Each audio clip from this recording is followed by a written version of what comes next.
Guys, good morning yun. Alauna na. So, start na tayo ulit. Dito naman tayo sa pinadala sa atin. So, ito yung kasama nung BSR-10 na dinisassemble natin kagabi. So, isa tong DMR type na airsoft rifle. Yan, ito siya. Makikita nyo, medyo may kahabaan talaga. Ang model nito is EC204. So, ENC brand siya. Yan. So, ito nga palang unit na to is 100% brand new. Talagang hindi pa nagagamit. So, gusto lang ng owner is taasan ng FPS. So, target natin dito is paabuti ng siguro mga 650 FPS. Yun ang request ng owner. So, yun, simulan na natin. Tignan natin kung ano yung magagawa natin sa kanya. Isassemble na natin.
Pakita ko sa inyo yung internal parts niya. Yun, makikita nyo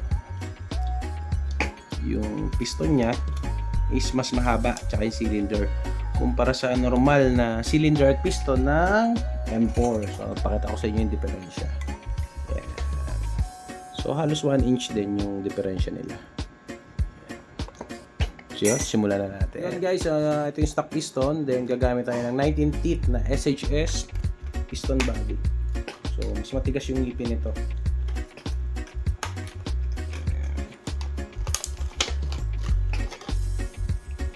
Yeah. Tignan natin kung tatagal to. Diyan sila.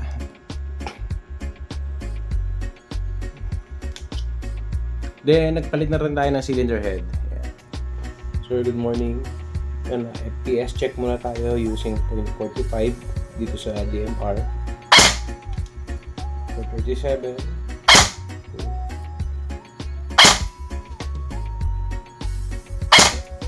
Ganyan siya sa 0.45. So next nito is 0.20 babies na. So ito yung FPS niya. 642. 638. Adjust ko lang. Kasi 650 pa to.